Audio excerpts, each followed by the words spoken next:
Hey y'all, welcome to this week's episode of Race Kiki with Jonathan Lee. I'm your host, Jonathan, but you already knew that. Thanks for coming back. Have you subscribed to me on Spotify yet?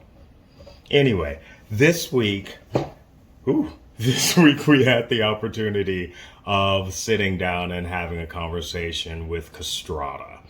Castrata is an incredible drag star on the rise. She's from Houston, Texas. She lives in Astoria now. I met her while singing. Well, she was singing. I was not. You don't want to hear that. Um, she was singing at the AIDS Memorial songs that just, oh, tears, emotions.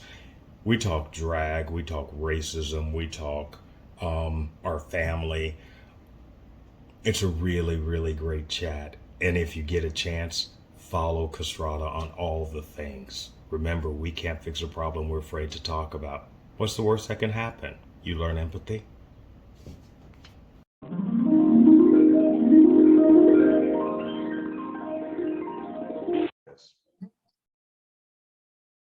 Well, hey, Castrata, welcome to Race Kiki with Jonathan Lee. Hello, hello, hello. How are you, darling?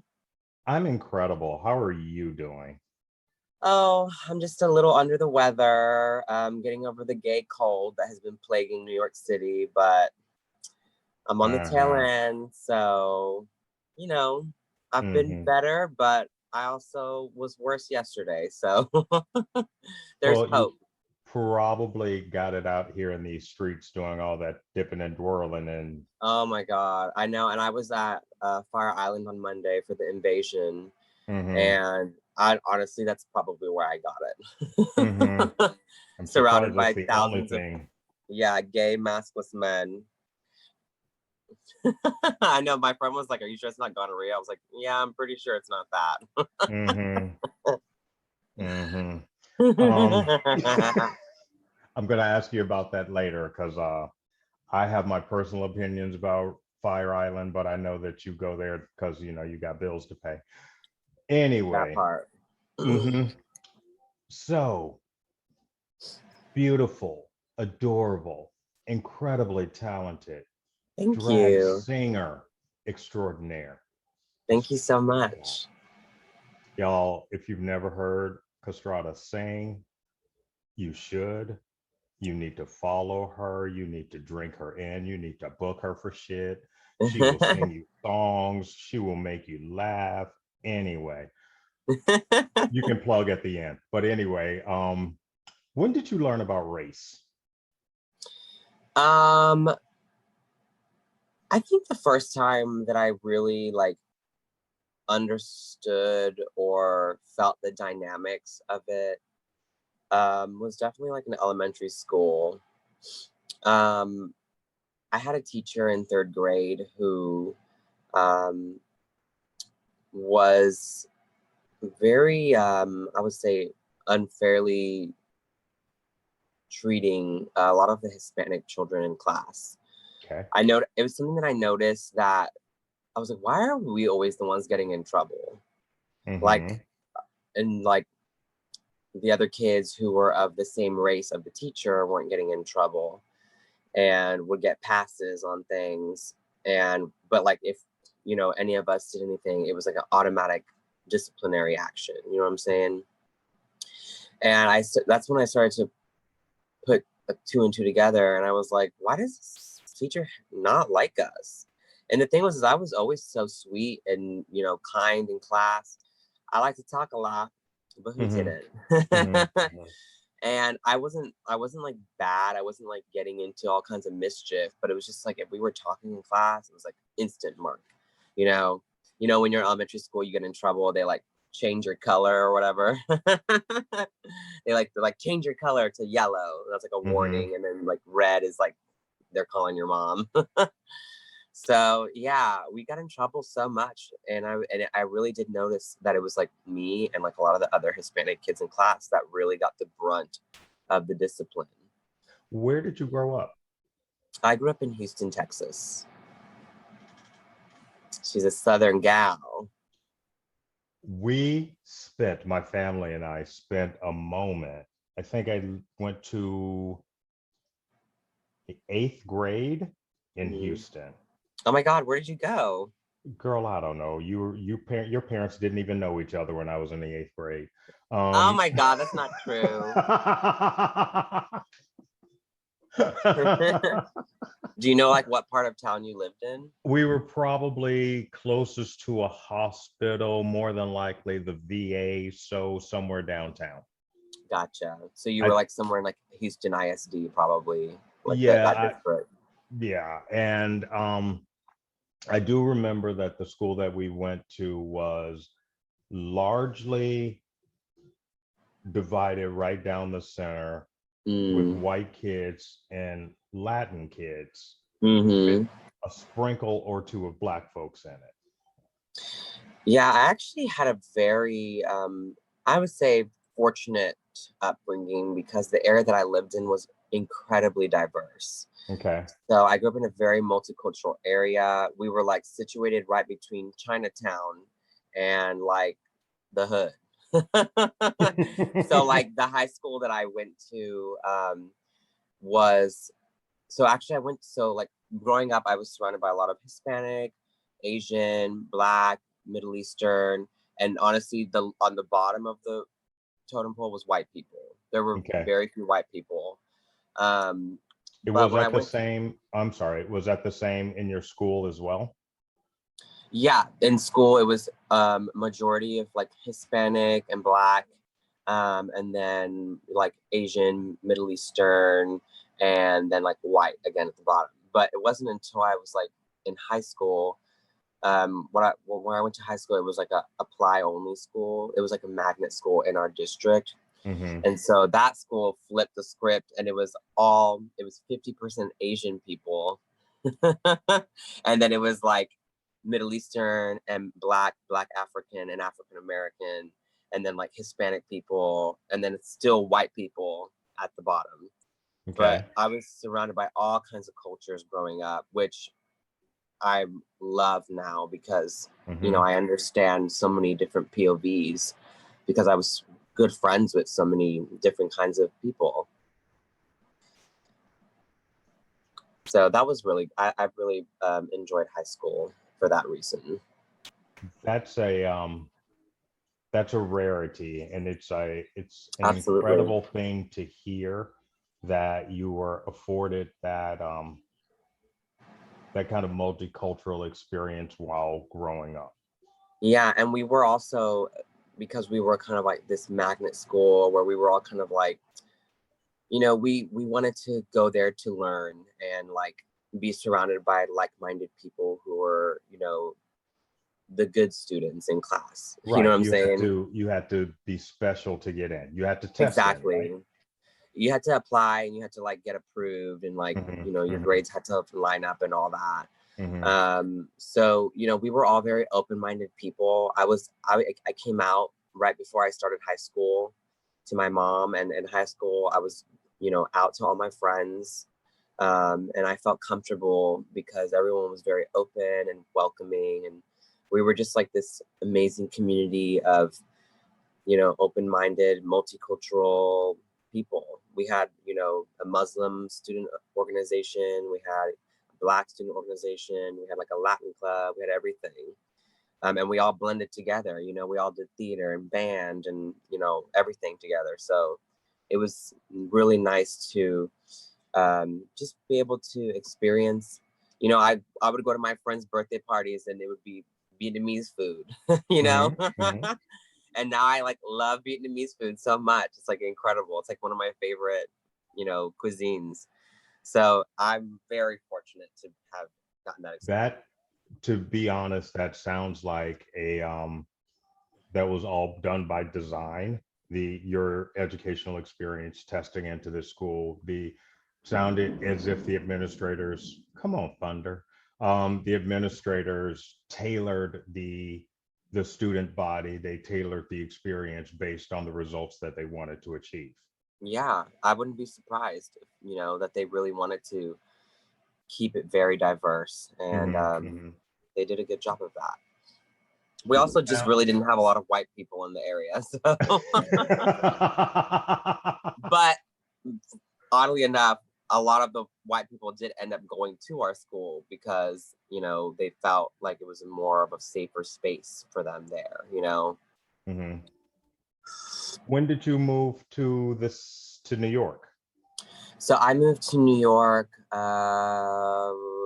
like 5 years ago, four or 5 years ago, in the summer of 2017. So actually, we just hit 4 years. Oh, sorry. Okay. Okay. From Texas? Yep, I Oh, moved here with my boyfriend. okay. We drove in a U-Haul from Texas to New York with all my belongings. Now, what was she doing in Texas 4 years ago? So I graduated in 2014 Okay. with a degree in musical theater from Sam Mm-hmm. Houston State in Texas. Mm-hmm. And then I was doing that for 3 years. I worked side jobs here and there, and I Mm-hmm. was Mm-hmm. doing theater. I was fortunate to work my way up the ladder in the community, and I was able to join Equity um, because in Texas it's a right to work state. Mm-hmm. So when I got to work at, I don't know if you've heard, you're a theater person too, right? Or My other half is. oh, okay, well, there's like the big theater in Houston is Tuts, Mm-hmm. and luckily I got to have that experience and work with them, and they literally were like, "Want an equity contract?" And I was like, "Yes." Yes, And please. so if you take the contract, you can get grandfathered into the union. Mm-hmm. Um, which as soon as I started joining the union, I stopped working. So that turned out really well for me. Mm-hmm. Mm-hmm. Yeah, I mean, there weren't that many union theaters there. There was only like Mm-hmm. 4 or 5, and they were just casting the same, you know, older actors who had been in the city for so long as equity actors. So I just kind of shot myself in the foot. But at the same time, it was a catalyst for me to move here because I was like, okay, well, if there's no opportunity for me here, I just need to go wherever there is. And I had always wanted to move here. It was always my goal. And so Uh-huh. at that point, I was like, I think this is a sign. And so my boyfriend and I packed all our fucking shit. We fucking drove our asses up here. Where were you doing drag in Texas? Mm-mm. I actually didn't start doing drag until I got here because Give me her origin story, hon. yes. So I started. I was here for a year, and Mm-hmm. I had been doing the audition circuit, and I had some really great callbacks, but I wasn't booking. Mm-hmm. And it just like really started to settle on me more and more and more that No. Mm-hmm. um, there's not a lot of room for people like me in Broadway or in theater, you know. What do you mean by I'm that? short. I'm short. I'm brown. Mm-hmm. I'm not very masculine appearing. I'm not buff. I'm not, you know, I'm not like the most amazing dancer, but what I can do is be a sickening vocalist. And Right. so because of that, I was given some cool callbacks. I got callback for Frankie when they were bringing back Jersey Boys Mm-hmm. at New Mm-hmm. World stages, but I didn't book that. I was like, God damn it! If I can't book this, what can I book? And we're like, I'm like perfect for that role. We're both the same height, and I Right. have the same voice type as Frankie Valli. But and I had some other, you know, little regional callbacks, but I just wasn't booking. And it was frustrating because it's like that's why I moved here. And of course I understand everyone's journey is different. And I knew coming here that it was gonna be a struggle. Mm-hmm. Um, and that it was gonna take time. But I was like, you know what, while I'm waiting, and it was the summer after I'd moved here. So I'd been here like a year already, Okay. and summer is notoriously dead for auditions. So I was like, you know what? I was saving money. I had been working in a restaurant, and I was saving up some coin. I was like, I want to kind of just like start playing with makeup and maybe try and drag Maybe out. maybe put a lash on or two. Ooh, this Yeah, wig is because cute. I have some friends from college who started doing drag after college. A friend of mine in Seattle, his drag name is Lucy Lips, Okay. and he was my roommate in college, and we dabbled in drag in college, and we watched Drag Race, and we loved watching, you know, Drag Race and all that, and going to drag shows. But yeah, for some reason when I left college, I was like, I don't really want to do drag. I want to do musical theater. I mean, obviously that was what my degree was in.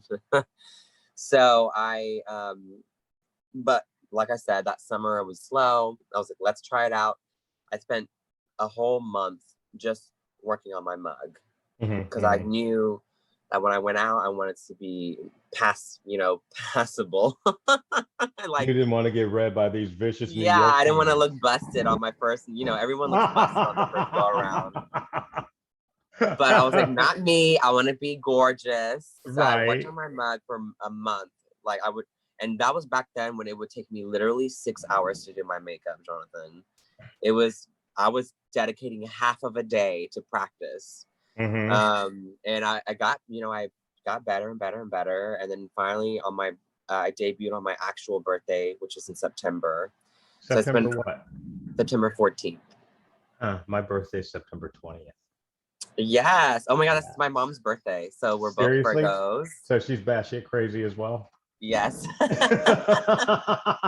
So we got in tons of fights growing up because we were both always right.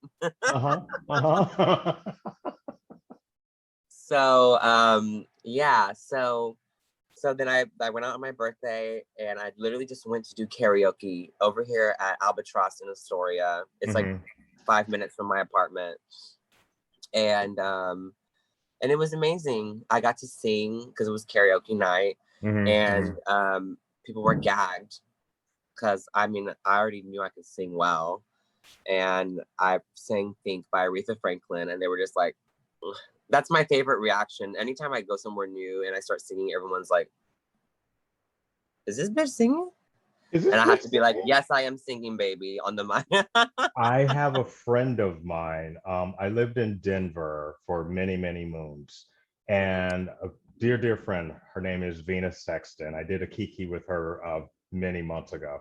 But one gay pride, many moons ago, she was, we were out tipping around. She was in day face, hat, short Mary J. Blige wig. And we step inside of this gay country western bar by the name of Charlie's in Denver. And it was karaoke, drunk daytime karaoke. And she picks up the mic. I was like, girl, sing that new one by Mary J. I felt that way that particular morning. And then she says, oh, you mean Be Without You? I was like, yeah, sing that one.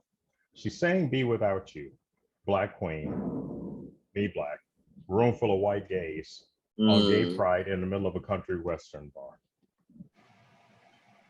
She sang Mary J. Blige like Mary J. Blige was saying Mary J. Blige in that particular situation. And Venus has the kind of voice that you would hear in a Black Southern church. Right. That's the kind of voice you could imagine. That's my favorite kind of voice, bitch. And so she was singing from her fake titties, and she was just singing. She was singing, and after it was over, she puts the mic down, and she goes walking back toward me, and everybody's in that just like gagged, gooped. And then the woohoos came, and then the screaming and hooting and hollering came. Yeah. So I know that moment quite well. Not to step on your story, but I know that moment. No, that's basically my experience every time. Which I love. I love gagging the kids. You know what I'm saying? So yeah. So then I basically ran the competition circuit. They have like little drag competitions that you can compete in, little weekly competitions that are not like long-term commitments. Right. And so I just did that for, about a year. And then eventually I met my drag mom, Laguna Blue, who is also a Latina singer. And she is incredible. And she's going to take over the world. And I love her so much. And she like changed my world. We actually like weren't like drag family at first. I just like went to her show and she had heard of me through the grapevine. And she's like, oh, you're here. Like, and I was not even in drag. I went to see her show for the first time ever. She's like, "Oh, you're here," and she's like, "Y'all, Castrata's here, and she sings better than me," and blah blah blah blah. And I was like, "Whoa, what is happening right now?" You're like, I girl, was are we like, gonna have to fight? "No," I was like fully like, I mean, I'm there to see you, baby. I was, Right. you're Yeah. my idol. I want to do what Mhm. you're doing, but she was intimidated. And then she asked me if I wanted to guest at her show, and I was like, "Oh my god, I would be honored." And I was like, "How about next week?" Okay, she's free Tuesday. Is Tuesday good? I'm free every day. And so I guested with her, and that kind of like began our relationship and friendship. And then it just like naturally happened. She was at first, she was like, "I don't want drag children, so I'm not gonna be your drag mom, blah blah blah." And I was like, "Don't Mhm. worry." I was like, "I'm just your friend. I just want to be I'm your just your friend." friend. I'm just Yeah. And then after a while, she's like, "All right, you're mine." And I was like, "Really?" me. Me. She's like, "You're the only one, bitch. So be consider yourself lucky." And I was like, "Oh, I do." Because she's like, Now, these tubes are tied now.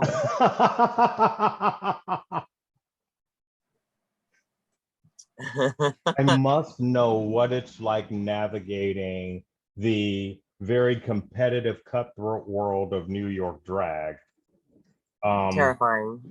and if I'm going to be quite frank, the very white competitive world of New York drag, because Um, I love drag queens. I love them. I love to see the way another human can interpret the music that I enjoy. I like costumes. I like giving me all, I need wig reveals. I need like pageantry. I need you to dance the house down. I need you to know all of your fucking words, all of them. Even the background vocals that you are not gonna sing, I need you to know them. you got to Like know this every is beat. I need you to know everything. If you're going to give me a recreation of a Janet Jackson moment, I need the full extravagant costume, the best you can afford. Yes, ma'am. Now, I say that to say my first when after I got out of the military, I worked for a drag queen Hmm. as her choreographer and dress designer and As all ex-military yeah, do. as all ex-military do. And I traveled around with this queen, and I learned so much about that world. It's not the Mm, world that I see now. So mm. tell tell me about the world of New York drag. So, I mean, you like you mentioned earlier, it's highly competitive here. You know, we're cranking out so many drag queens every day. It's hard to even know all of them.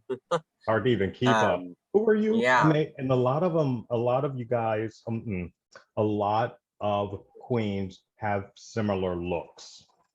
definitely. There's definitely a lot of like inspired divas out there. I've even seen some queens mop some of my looks, and I'm like gagged. I'm like, wow, happy to inspire. Mm-hmm, mm-hmm. But yeah, I mean, there's definitely, I mean, it's not even like a secret that Hell's Kitchen drag is very white. Yes.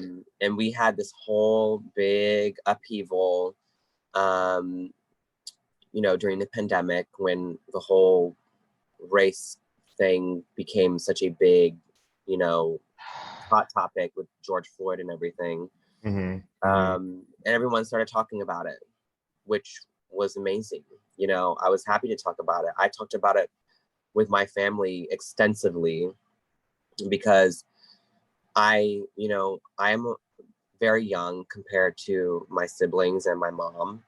My mom is 65 and I'm barely just turning 30 this year. So she had me later in life Mm-hmm. compared to other women at that time, in those days when everyone was having kids at 20. Yeah. So my mom had her first child at 20, Mm-hmm. and my brother's 12 years older than me, and my sister's 7 years older than me, and then I was the accident. But I grew up in it more aware, aware. We thought we were aware back then. We were as aware as we could have been with the information we were being fed. Exactly. With the educations that we were being given, with the histories that were being erased and all that jazz. And ignored and overlooked and so on and so forth. And then what I noticed in 2020 is when we all had a moment to sit the fuck down and shut the fuck up.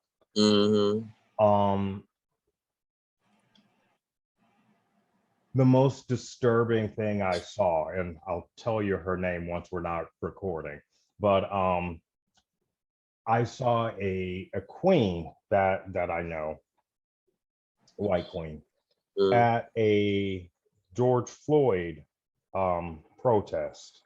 I'm sorry, George Floyd protest. And she was in full beat. Costume, the whole thing, with a Black Lives Matter sign. And it made my blood run cold, because what that moment said is, hey, look at me, look at what I am doing, look at how I'm performing, because I even put my performance face on to show up for this. Right. She was making it about her.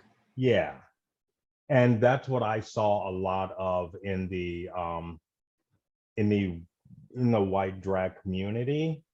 And I think a lot of queens felt like they had to be very performative to show support, when it was really just like, all we want you to do is open your motherfucking ears, bitch, and listen, and participate. And support, be the backbone that we need, and support your sisters. And I was there too. I marched. I didn't get in drag, but I marched. Right. And I had to have several discussions with my own mom. My mom is 65, and she grew up my mom is white passing. She's Puerto Rican, but she is, one of the fair-skinned Puerto Ricans. And she's married to a white Irish man, older white Irish man. And I had to have very many discussions this last summer, and that continued all the way through the election. How were negotiating those conversations for you? It was so annoying, Jonathan. Because I'm just like, I'm like, Mom, you're never going to understand. You will never, ever be able to comprehend what it is like to be Black. Right. She's like, I grew up Hispanic in an all-white community. And granted, it's true. My mom was darker skinned like me when she was younger. I mean, I don't even think I'm that dark. I used to be much darker when I was little, when I would go out and play out in the sun, but now I'm a hermit, so I'm on a little lighter. But she, she was darker, and she had curly brown hair in an area that was all blonde and blue eyes. She was a military brat, so she grew up around a lot of white people. She lived in Germany for a long time, and she was the only brown hair person, with curly ethnic hair. And so she thinks that she lived that experience. She's, she told me that people when she was young called her the N-word, because there was no one dark like her. So it was that she was that to them. And I'm like, but you're white now, and you were never actually Black.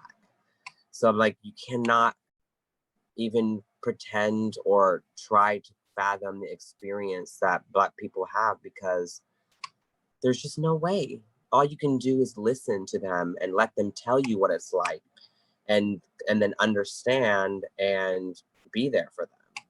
And that's what I had, I had to do the same thing. I mean, I'm not Black, and I grew up Hispanic, but I was never treated that, poorly growing up, compared to my Black brothers and sisters.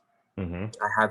I had a very, honestly, I would say I had my very first major experience with that kind of racism here in the city. I will tell you the Do story. say. Yeah.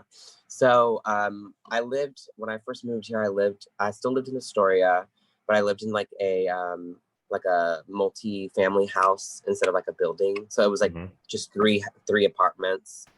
And the landlady was this older Italian woman. And we lived there for a year and a half.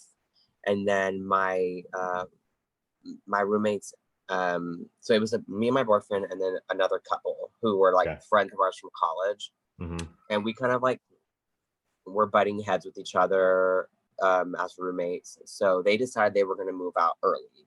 Okay. They were like, we're leaving the lease, we're leaving. Love y'all, but we don't want to live with y'all anymore. We're like, okay, we don't want to live with y'all anymore either, so it's fine. We were like, my boyfriend and I were kind of like thinking about moving too, but it ended up them moving out first.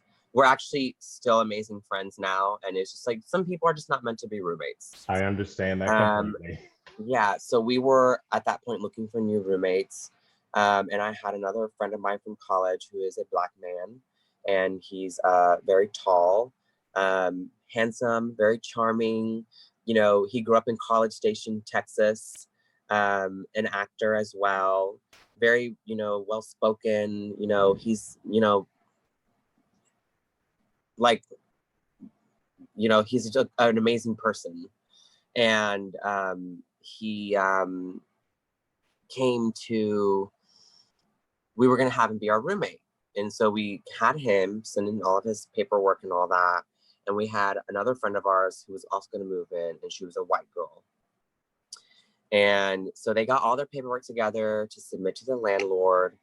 And the next day, she also hadn't met them yet. So we were like, oh, we have these two people who are coming. She's like, oh, I trust y'all, blah, blah, blah.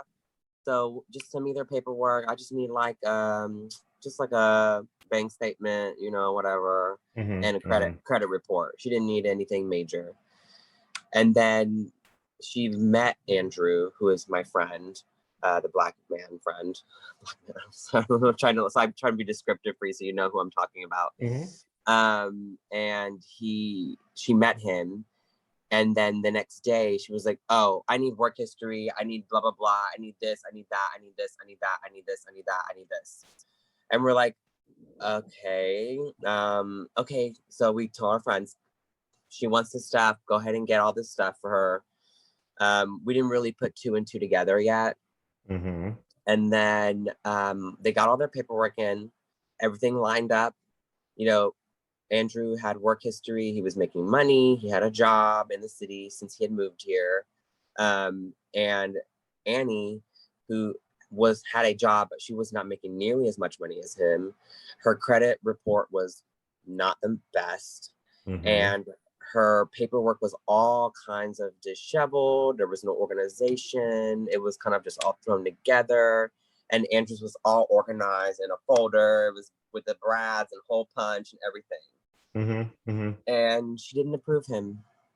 And she approved Annie. And I was like, So I was like, that doesn't make any sense. So I went downstairs and I talked to her. And I was like, hey, I just wanted to, what's going on? I don't understand why he's not being approved. And she's like, oh, well, he just has like this gap in his work history. And I'm just like not really comfortable. Like, what if he can't pay the bills? Like, what if he's not working, blah, blah, blah. And I'm like, what is this? I'm like, he's been working since he moved here. I don't understand. He's been working for almost 2 years in New York City. And so then I'm like, I don't understand. She's like, this gap here in his work history. So she's showing me his resume, and it's like a 3-year gap when he was in college. And I'm like, oh, I was like, well, that was because he was in college. I went to college with him, so I can vouch for him. I also did not work for 4 years in college because I was focusing on my studies. And I worked in the summer, which most people do. He also Mm-hmm. had summer jobs in the summer, but for 3 years he wasn't working because he was doing summer school, or he was maybe doing a show or whatever. But it doesn't show up as like work history. And so I'm explaining this to her, and she's like, yeah, I don't know. The work history, I'm not comfortable. I don't, I can't. And I'm like, but again, I'm telling you, this man is reliable. I would not recommend him if I did not trust him. He's my dear friend who I've known for at least 6 years. And we've, gone on trips together. We've, grown up together. We've done shows together. Like, we're very good friends. I was like, I would not recommend him lightly. And she's like, yeah, just the work history. And she just kept repeating herself. Uh-huh. And I was just like, I get it now. And the fucked up thing, Jonathan, was that he heard the whole conversation. Because he was upstairs, but he was like listening. He like had the door cracked open, and Annie was there as well. And of course he knows. Mm-hmm. He knew. Mm-hmm. And I started to realize it in that moment, and I wanted to cry. I wanted to scream. I wanted to scream at her in her face. But in that moment, I was just like, I don't know what to do about this right now. I still have to live here. Right. You still have to live um, there. yeah. And the gag was that we literally had like 4 days until Andrew had already given up his sublet. We had 4 days left before he was supposed to move in. And I was just like, so he's like, let me talk to her. Let me talk to her. And I was like, Andrew, you're more than welcome to talk to her. I just don't know if you're going to do anything or if it's going to matter. I feel like she has made up her mind. And he went down to talk to her, and she started to get frazzled Mm-hmm. because she's staring him in the face and she can't say it to his fucking face. And then, he couldn't convince her.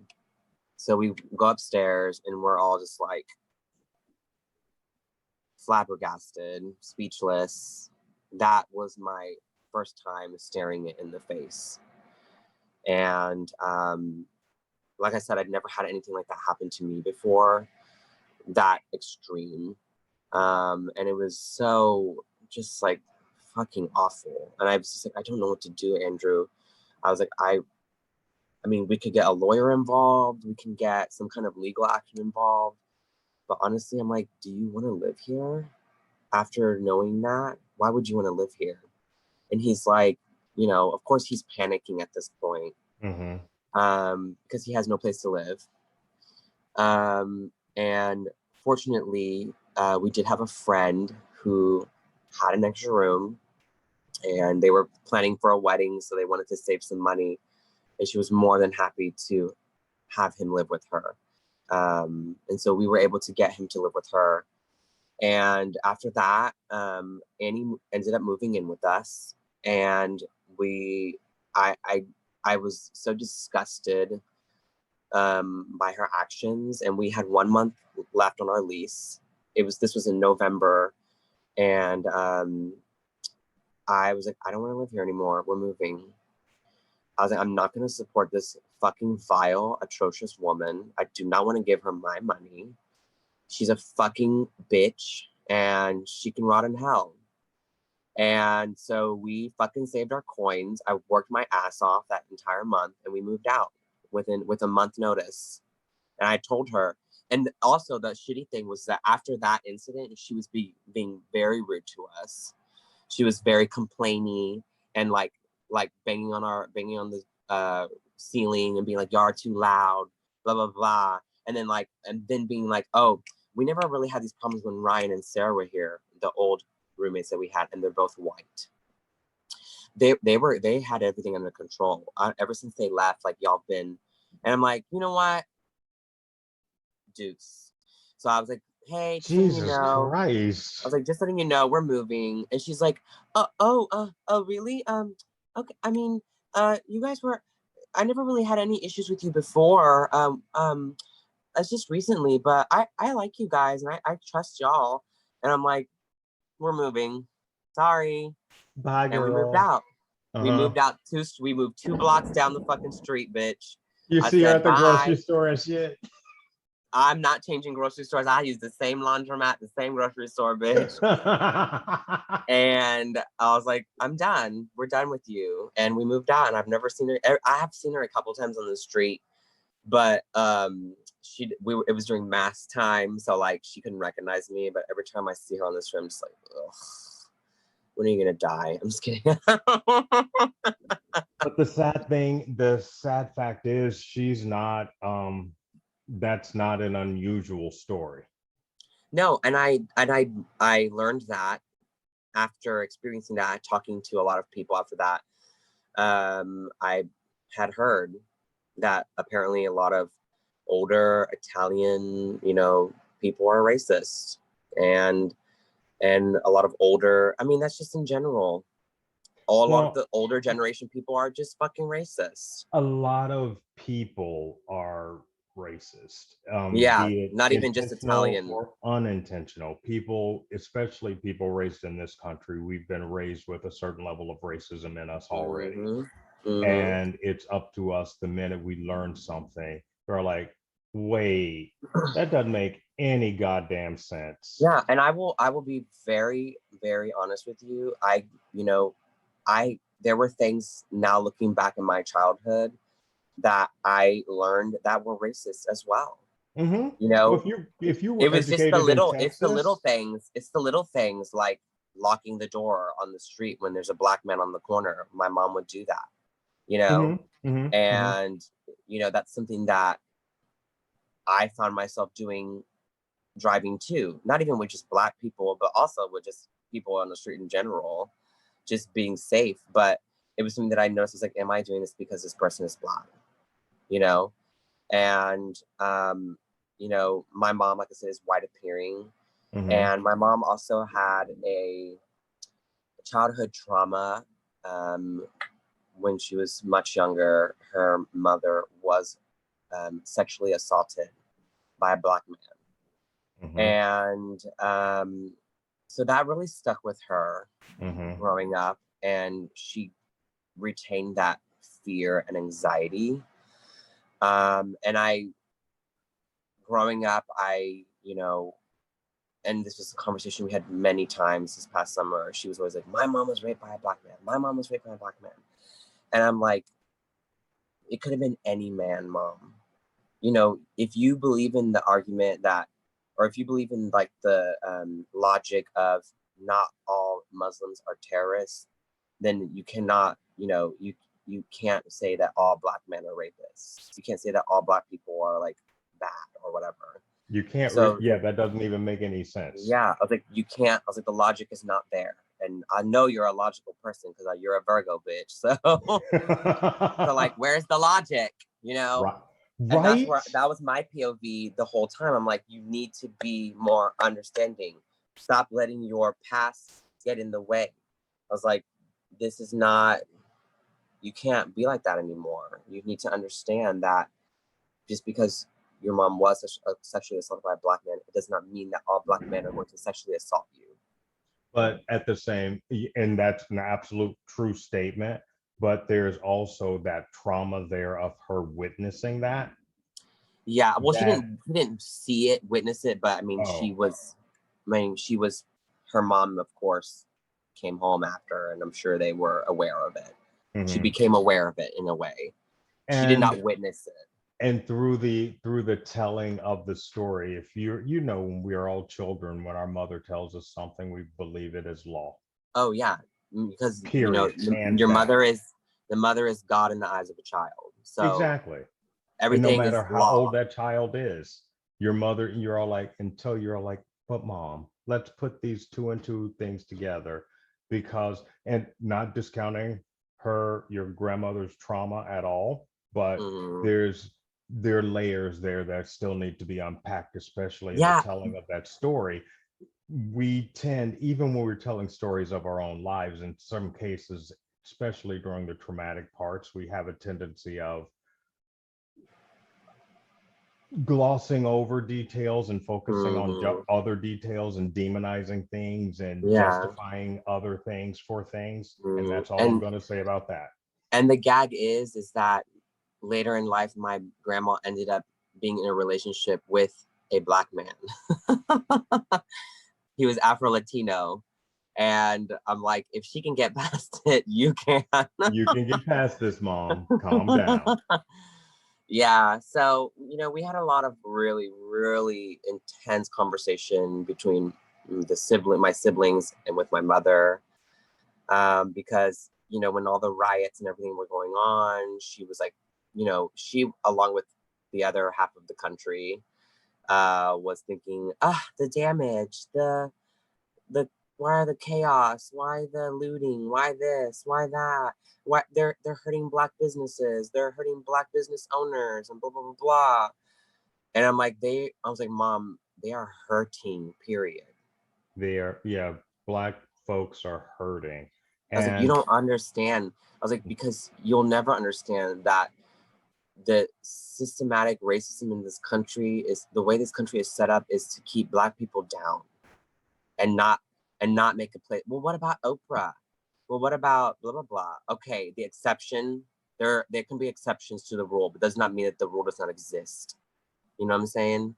more importantly than that, what's really interesting is the lens in which she's looking, and that's because of her proximity to whiteness. Mm-hmm. And I had to tell her, I was like, you are white passing. I'm not white. I'm Hispanic. I'm going back. And I had to tell her, yes, Mom, but you look like a white woman and you are married to a white man. You've even literally said it to me as growing up when she was dating before they were married. She'd be like, "Oh, they treat me different when I'm with Steve at the restaurant because he's an older white man. They treat me different." And I'm like, "Do you see?" I was like, "Do you remember telling me that?" You remember those words? Yeah, and I'm like, "You understand that you are privileged, but you don't." But the thing is that word, that white privilege term now has such a negative connotation Mm-hmm. because Mm-hmm.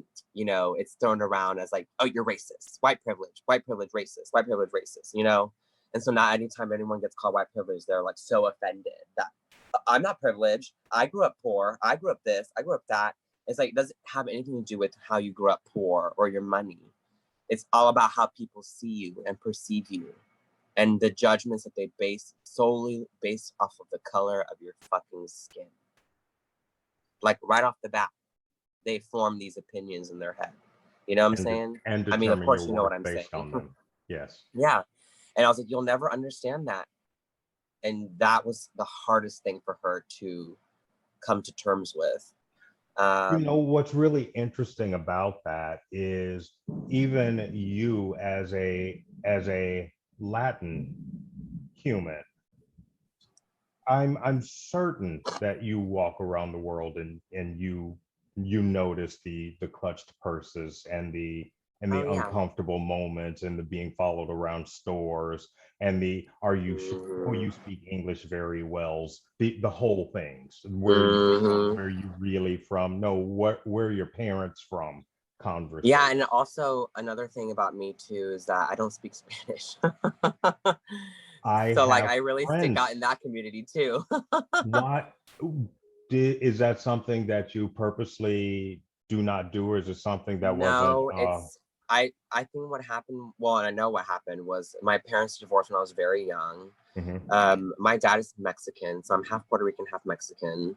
Okay. And his family was all crossing the border, bitch. So they were all Spanish speaking only. Mhm. So when my mom was married to him, she spoke only and mostly Spanish, Okay. especially around his family and even with my brother and sister. So they grew up kind of knowing a lot more Spanish. And then when my parents divorced when I was 4, Okay. so as soon as that was done, my mom was like, okay, well, I don't need to speak Spanish anymore. But also my mom has literally even said that she didn't like speaking Spanish in public spaces because she felt like people were going to treat her like a second-class citizen. And I'm just like, all these things were coming back to me now in adulthood. And I'm just like, do you remember saying this? Do you remember saying this? Do you remember saying this? No, so that is primarily why I don't speak Spanish. It has nothing to do with me trying to like hide my ethnicity or anything. I just didn't grow up speaking it, and I'm so like uncomfortable speaking it. I can like form phrases and like speak sentences and have some small conversations, but like the confidence level is just not there. That's a whole other conversation though. You know what's really, you're not the first person that I've heard say that. I have friends of mine that I've known for years, and they've told me that their parents didn't allow them to speak Spanish because they didn't want them to be treated differently in school. Yeah. And they spoke English exceptionally well. All of these people that I'm thinking about spoke English incredibly well. I was the same way. My older brother was ESL when he first went to school, and I was already reading in kindergarten at like a first or second grade level and speaking fluent English and having adult conversations with adults. I was the kid that was like my nanny was like taking care of a few kids, and I was like hanging out with my nanny and like talking to her and having conversations with her. So like I did have like, you know, the vernacular above and beyond another, you know, ESL kid my age who was not, you know, afforded those same experiences as I. Wait, did she have a nanny when she was growing up? I mean, she was like my neighbor. Oh. And she was also Hispanic. Oh, Mama grew up. Mama got the glow up, didn't she? I mean, I will say at my point in life, my mom was definitely more well off. My brother's so jealous. She was where my mom was when she was, you know, with my brother and sister compared to where she was with me. She had definitely moved up in her business and all that, her company. I mean, when I was young, she was still an admin assistant. But when I was like 8, 9, and 10, she started to get promoted. And so she was making more money, but she was also working more. And so we just had a neighbor that was a friend of ours, and she's like, she had kids too. And so my mom paid her to watch me after school. But she was Hispanic as well. So.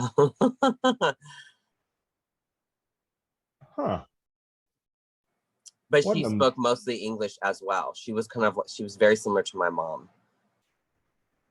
Yeah. So I did have some, you know, I wasn't like spoiled rotten. You know, we still grew up poor. No. I was just in my head. I'm trying to the wow was because of the decisions that these beautiful Latin women had to make to keep their children safe. Yeah, and my mom was single, raising us. You know, when my mom divorced my dad, my brother was in high school. My sister was in, you know, 5th or 6th grade, and I was getting ready to start school. And she was making admin assistant money in 1997, you know, 1996. Oh my God. And she, you know, she was raising us on fucking beanie weenies and cheese Doritos, ground beef and cheese and a tortilla, you know? I know it well. My mom was for most of my childhood, my mother was a single parent. Yeah. And I have 3 sisters, one older, 2 younger. And she brought us up on a nurse's salary, so I get it. I absolutely understand. And you know, she wanted to give us the world, and she did actually. You know, she worked so hard, and she ended up becoming like the regional sales manager of South America for her company. And she was traveling to South America. She would go for a week at a time, leaving us at home, you know, trusting my brother, who is, you know, 17, 18, to watch us. You know, don't throw any parties. Wink, wink. Wink, wink. Yeah. yeah, and she did what she had to do to provide for us and provide, you know, my brother was in band and my sister was in band, and we were in all these extracurriculars, and, you know, school, they always be like, okay, band trip is $400. You know, this thing is, you know, a Letterman and this and school money and this and lunch money and la la la. And she was doing it times 3. And then, you know, she worked her way up. We ended up moving into a house when I was in like 5th or 6th grade. And I finally had my own room. But before that, we were sleeping on air mattresses all in the same room. Me and my brother and my sister, 12 years of age difference, sleeping in the same room. So yeah, we went through it. And that's like the one thing is, I'm like, my mom's like, I struggled, I suffered too. And I'm like, I understand, and I acknowledge, I was there. I know. But then you put that struggle in context, and you say, well, I applaud you for working your ass off. It was an incredible thing. But do you know that Latin woman somewhere in the 90s, she was probably making 60 some odd cents to the white man's dollar? Because so she was always underpaid. Yeah. And but I was still like, doing all of the things that she needed to do. Yeah. And but I'm just like, but you'll still never understand. I'm sorry to tell you, and I'll tell you over and over and over. You'll never. I think, she's looking at it through her lived experience and through her particular lens, not necessarily considering everyone else's. Look at me giving grace. Yeah, and this is the thing about my mother. She's very stubborn, and she doesn't really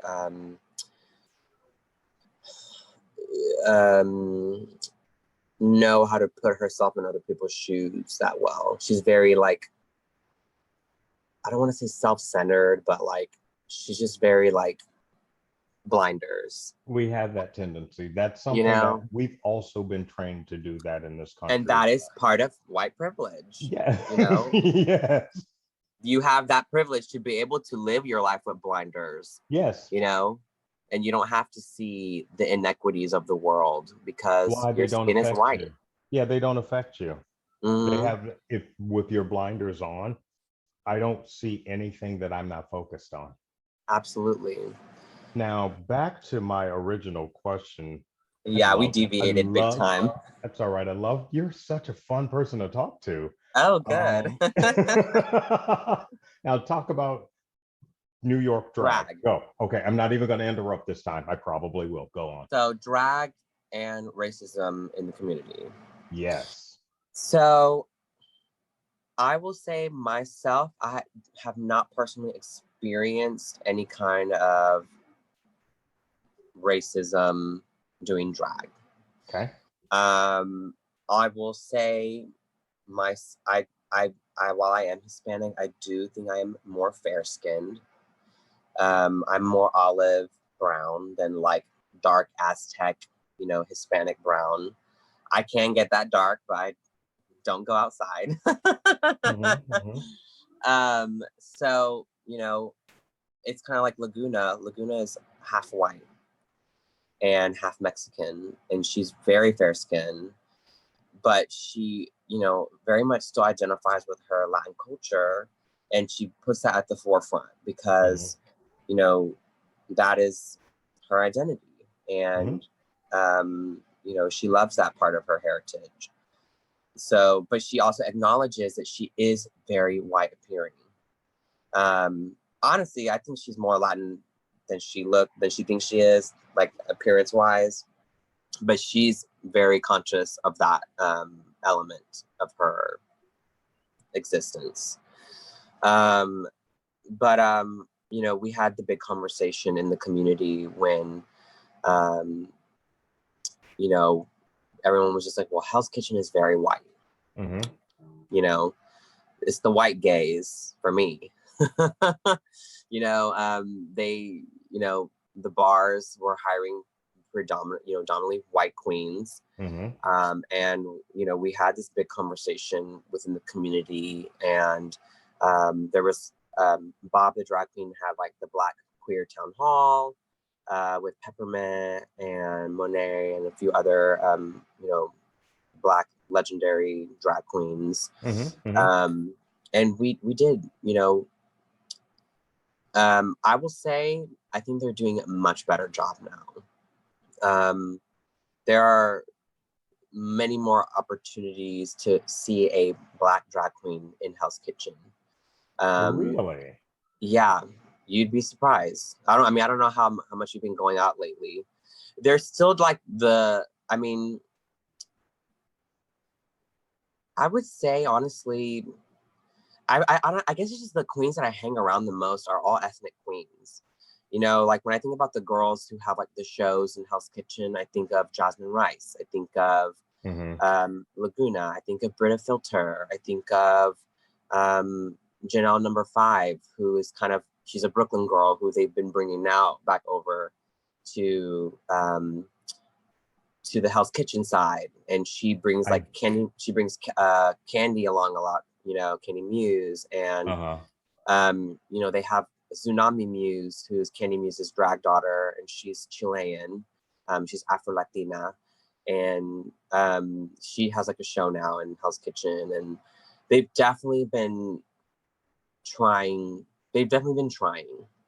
But there was a time after whenever this was like the winter during the pandemic, a lot of the queens were kind of doing outdoor stuff.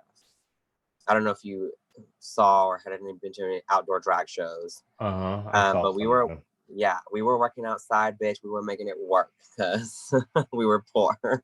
You were poor. You had something to do. Yeah, and we were desperate for anything.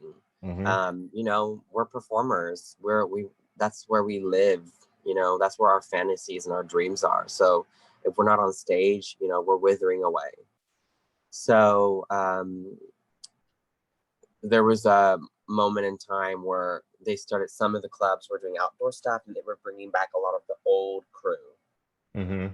You know, they were bringing back the White Girls, the Chelsea Piers, the Holly Day, the Pissy Miles, and stuff like that. And I have nothing against those girls. I actually adore all of them. But the Black queens were like, hello. Right. What the fuck have we been talking about the past 4 months? And y'all didn't fucking make a change. And I mean, the only opportunity I had was the opportunity I made for myself. Right. I have a drag show with Laguna called Mamacitas, which is a Latin live singing show that we would do at Don't Tell Mama on 46th Street. And we started doing that before the pandemic. We were the only drag queens working at Don't Tell Mama, doing a weekly show. And then after the pandemic, obviously it was, you know, shut down for a little bit. And we came back during the outdoor season during the fall. And we were doing outdoor shows again, and it was a big hit. We were the first show to come back to Hell's Kitchen since the pandemic had begun. That's incredible. Yeah, it was amazing. And it was amazing to be back, and we were slammed. The street was filled. We had like 100 people on the street, which was way over capacity and against the law, but we made it work. Then they started having other queens reach out and be like, hey, we want to do a show. Hey, we want to do a show. And there were a lot of new shows with white girls going on. And we were the two Latins that started, you know, we were the two Latins doing shows. So of course we were a multicultural show. And the owner was not like actively, it wasn't the owner, it was the GM at the time that was really the one handling the shows and all that. He was not really like actively seeking shows. People were proposing shows. So really what it was is that it was just white queens that were proposing, because Don't Tell Mama is a cabaret club. And I actually don't really know any cabaret Black queens. I'm sure there are plenty of them out there. I personally didn't know any at that time. And there were none that were reaching out to him. However, they were not only doing drag shows, they were doing normal cabaret shows too, and they were bringing in. There was an all black cast that reached out to them, and they did three outdoor shows for them, and they were amazing, fully sold out shows. And I actually know one of the girls, and she's fucking amazing, and I adore her. Her name is Dominique. I can't think of her last name right now. Her last name is escaping me because I'm a pothead. And but they were doing it, and but the disparity was still there. You know what I'm saying? And there was a black queen who raised hell about it, and she was very, very right. And I told her there was hardware bar. There were only a few bars that were open, and it was like hardware, had like some outdoor stuff going, and like the Ritz, and like maybe one other one.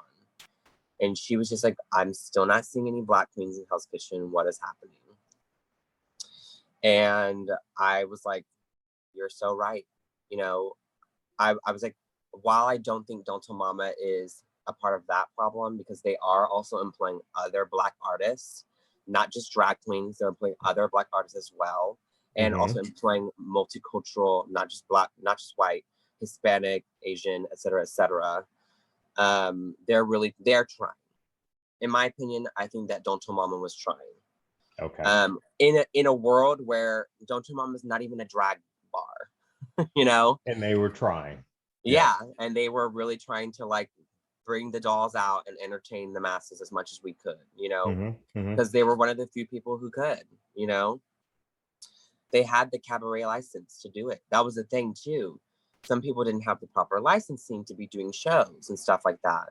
Right. So, but I was like, you're very right though. I was like, actually, your drag sister, who was a white drag queen, they're in a drag family together. I was like, she's got a ton of shows too. So I was like, maybe you need to look and like ask her what's going on. And she's like, don't worry, I am. I'm like, good. Yeah. You need to go talk to, have a meeting. It definitely took a while. Right. And it's just the same thing, even with the Broadway and theater community. You know, I will say they are doing much better now. I'm seeing a lot more advertisements for like non-binary, non-this, and trans, or blah, blah, blah, and like person of color.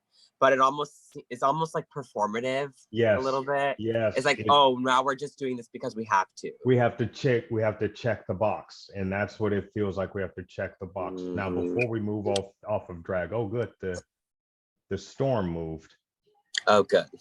Girl, I thought Noah's Ark was about to float by just That's so weird. I didn't hear anything over here, but it was so dark and stormy out of my window, and it got really gray. It was horrible.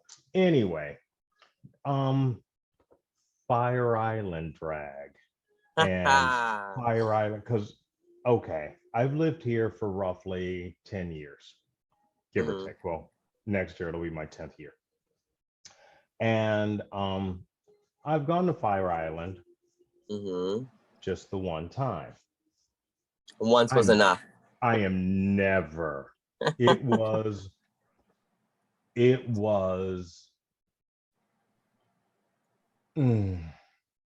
Anyway, tell me, what's it like to work on Fire Island? I will the tell whitest you. of all the islands. So I actually so I just started working there. This is my first time ever being on the island, and not this past weekend, but the weekend before, we had our very first show. And it's a drag brunch that I do with Laguna and my friend Kiki Ballchange. And we're like the three bestest of friends. So basically they reached out to her and they said, hey, bring 2 girls.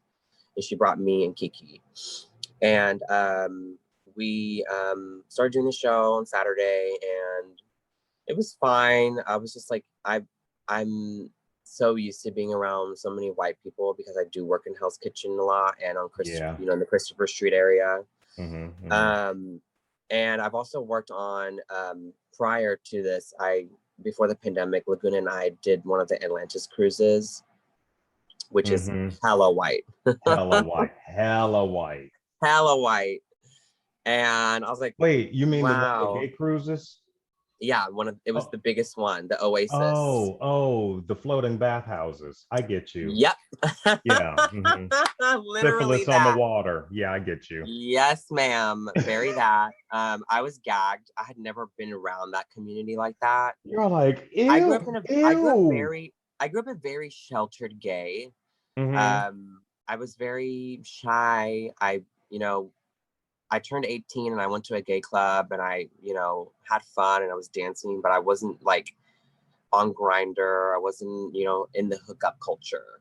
So I never really was exposed to like the bathhouse community Because or you were like raised that like type a of. lady. I was raised like a lady. Shit. Yeah. These are not, what is going Oh my any God. Absolutely. And then when we went on the Atlantis cruise, I don't know if you've ever been on one before, but literally the entire top deck and this is the biggest boat or the second biggest boat that Royal Caribbean has. It's the Oasis. And I'm like, how do they allow this? How are they getting away with this? So many drugs on the boat, the entire top layer of the boat or top level was the bathhouse. Yeah. And it's the sex deck. And like literally, like Just just smell out of like, curiosity, one of our friends was like, "Hey, want to see?" And we were like, "Okay, like I'll go see." And I went up there and I was just like flabbergasted at the gall, the gumption of it all. and I hate blocking people's blessings. I don't want to yuck your yum. Yeah, I'm But not a kink shamer either, but like it's just not for me. it's not for me. It's not my cup of tea. And you go and you be over there and you have a fabulous time. That's Yeah, what I feel exactly. about For the me, it was about the cruises, shows. It was the about the circuit shows, and it was about parties, yeah. and the vacation. I had 3 Mhm. shows and 4 days off, so I was, I was living my life. Working on your And tan. You're like, go over there and do that. yeah, yeah. So then going to Fire Island, of course, it's a lot of the same scene. It's that circuit party scene, the white muscly gay scene. And there were, there's black people there too. There's Hispanic people, Asian people, but of course, it's like 80% white.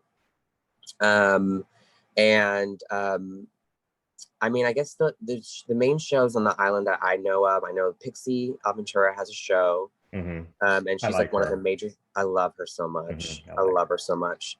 She's so incredible, and she's actually been like very, very kind to me and good to me since her. I've gotten to know her recently. And so she does a show on Mondays, and there's like Jasmine Rice has a show I another day. adore her. I just adore her. She's wild. She's a hoot. Yeah. Yeah. And she's also in my drag family. I guess I should have mentioned earlier. Do you know Keisha Carr? Mm-hmm. She's like my house mother. So she's like House of Carr, and it's like me, Jasmine, Laguna, Rose, Izzy, Lexington Banks, who's like a newer Black queen too. And we're just like this, honestly, some of the best queens in New York City. So I know you've mentioned all the names that I enjoy, so I get it. yeah. I get it. Oh, look, there's my flash flood warning. There we go. Mm-hmm. All right. Well, I'm glad I'm off today. Yeah, Anyway, so if it's coming your way, it's gonna be a shit show. yeah, it says until 7 p.m. Mm-hmm. So so one thing I noticed was when this past Monday I participated in the invasion of Fire Island, and I was hired to perform. And originally it was supposed to be me, Pixie, Laguna, Jasmine Rice, and Pissy Miles. And they ended up postponing it because the weather was bad on Saturday this past weekend. And so they pushed it to Monday. God knows why. Mm-hmm. And so many of the girls couldn't come. I was literally the only one available. And on top of that, they also had this big ordeal with this is the first year that they charged cover. So normally the invasion is fully free. You just kind of show up and walk around, and you bar hop from the 4 little places that are right there on the harbor. And the boat comes in with all the queens, and everyone just packed, just jam packed. But they got in trouble in 2019. with the fire marshal, and someone died in the pool. And so because of that, they charged admission and they were limiting the amount of people. They did get some blowback on that.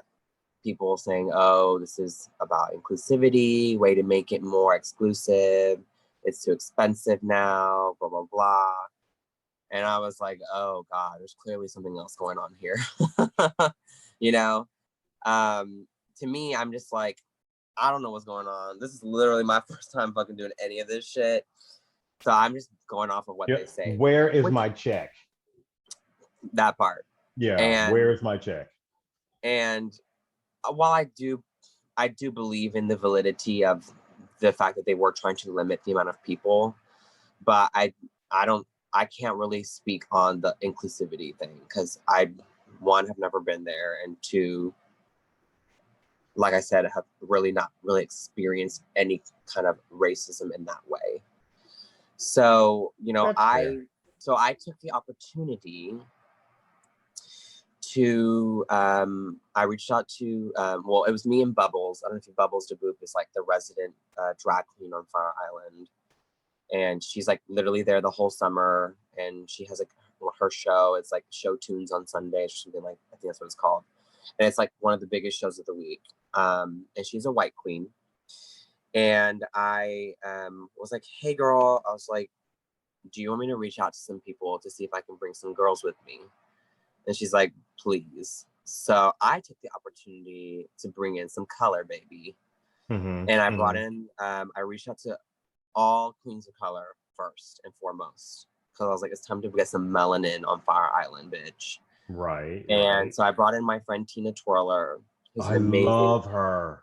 Yeah, she's an amazing dancer. And she's like my generation of drag. So I was like, come on, sis, let's fucking turn the party for these white people and show them how it's done.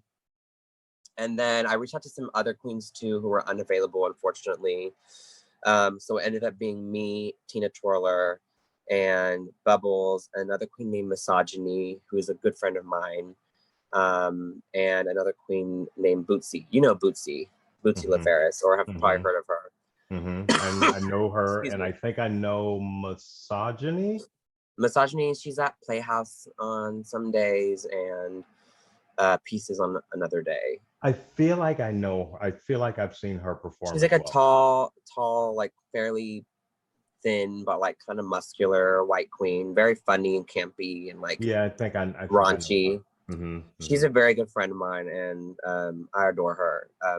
So we were happy, and Bubbles was like, thank you so much for doing that. She's like, we need that here.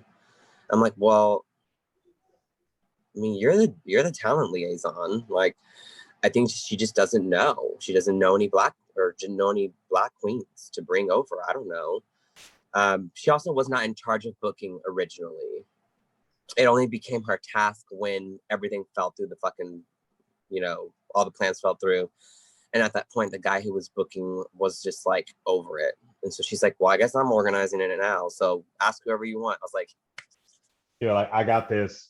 Yeah, so I try to get, I also asked Anita D, but she was unavailable. Her and Tina do their brunch at Tito Murphy's on Sunday called Sister Brunch. And it's so amazing. And I was fortunate to work with both of them recently. And so I was like, let me ask them first. And wait, where is this brunch at? It's at Tito Murphy's on 46th Street. It's like a Mexican restaurant, and they do it on the rooftop patio. I think it's every Sunday. And it's always lit. I always love a good brunch, and I love drag queens. So, drag queens and brunch, perfect idea. Perfect. Yeah, and There's it's bottomless. And in Harlem at Cecil's Steakhouse. Oh my God, I did one there. Bitch, those bitches try to kill you up in there, but it's delicious. Yeah, I did that one, I would say probably either right before Pride Month started or at the beginning of Pride Month. And that was such a fun time. And I got to work with this amazing Black trans queen named Cynthia Woods, God, something Woods. And she was definitely from the older generation of drag. She's like, I'm not that old, bitch. I was like, okay, oh, I believe you. But okay, she was auntie. but she was so sweet, and it was awesome to work with her. And you know, it was a great time. I loved it. I'm so happy we're having this conversation. Me too. You're enlightening me on all of the queens I need to see and all the shows I need to go to. And because I know that you're on Fire Island and make appearances there, and I've made my dear friend Michael a promise, you know, Gutierrez. He's coming this weekend, I think. I know y'all gonna be making things together. I know. Yeah. Oh yeah, I reached out to him. He's making me this cute little A-line. I'm going with like this mod Twiggy kind of moment. So I'm really excited to work with him. Thank you. You are in incredible hands. He is a talented designer, and he is able to pull out of you what happens in your head. He will be able to make it happen on your body. Awesome. I'm so excited. I've honestly been looking for new designers, I'm trying to step away from all the designers that everyone always goes to in the city because they're just always so busy and they don't have time for me because I'm not a Rue girl or I'm not like one of the A-list girls in the city. But it's okay, because when I have my moment, I will remember. You're like, that's okay, but I still have money. I'd like to give it to somebody. Yeah, and that's the thing. It's like, I have money, bitch. I'm ready to spend it. You're like, I have money. If you don't want to take it, I'll give it to this bitch. She'll spend it. Yeah, and I'm more than happy to give it to someone new and like help them, you know, bring them into the community. And like, because as soon as they start making stuff for me, like people are going to see it and then they're going to want to, you know, work with them. And that's just how it works. I make calculated moves. I knew what the fuck I was doing. Absolutely. I'm a Virgo, I knew what baby. I was doing. Everything is planned to the fucking minute. But it feels like an accident. Yeah, I know. I'm always like, wow, the universe is working for me, baby. But then I remember, oh no, I'm working for myself. Yes, honey, machinations. I make all this happen. Manifested it, baby. Now tell me what you have to plug. This is your moment to tell us all of the things, honey. So, I have a show every Tuesday at Pieces Bar. It's at 9 o'clock. It's called Two Stupid Queens. And it's me and my good Judy, Kiki Ball Change. And we just act a damn fool. We're both, you know, stupid and like silly. And while we also serve talent, you know, I always sing at my shows and people are always gooped and gagged. You know, we're always, you know, being silly and kooky and just having a good time. Actually, I won't be there next week because I'm going on vacation. Where are you going? Well, I don't know when this is going to air. This is airing on Monday, so I won't be there this week. But I will be filled in by my amazing Black sister, Islaya, who is an amazing Black drag queen in New York City. She's filling in for me as a guest host with Kiki. Then every Saturday, I have my brunch on Fire Island. It's called High Tide Brunch. The only thing higher than the tide are the fucking drag queens. I get that. And so that's every Saturday at 1 at the Blue Whale. And I'm happy about that because I'm happy to be bringing some color to Fire Island, like you said. I'm happy that you're bringing color to Fire Island. And because you're there, I will make an appearance. Please do. I would love to see you there. It would be amazing. And yeah, you can find me on all social media. My social media tag is Castrata NYC. It's Castrata. And if you don't know how to spell NYC, go back to school. There are more things. There are bigger problems. Yeah, and I'm on Instagram, Twitter, Facebook, TikTok. Hire a bitch, y'all. Seamless, Grubhub. Everything. If you need a queen to sing for you, hire this human, y'all. Yeah. She will send you on a moment. You'll be like, oh, feelings. You'll pull tissues out of your bosom because that's where they're kept. Yes, anyway. Bitch. I'm the drag chanteuse of New York City. Get into it. Get into it. Well, Castrata, I want to thank you very much for joining me. Thank you. I had a great time. Honestly, I was like, God, I know I'm gonna sound like a nightmare, and I'm probably like, I woke up today and I was like coughing fucking loogies. So I was like, but you know what? I'm not gonna turn this down. I was like, I know I can at least sit down and talk on the phone for an hour. Exactly. You can talk and what's really interesting is you shared an insight that I hadn't heard before and a perspective that I didn't know. And I appreciate you for sharing it with me. I'm happy to share. So just let me know. I'm always ready to talk. It was so nice to talk with you, Jonathan, and get to know you a little bit more. I know we only met here and there, at the 8th Memorial event, but it's such a good time. A cute little Kiki. Cute little Kiki, as always. Well, yeah. thank you very much. Let me stop recording now.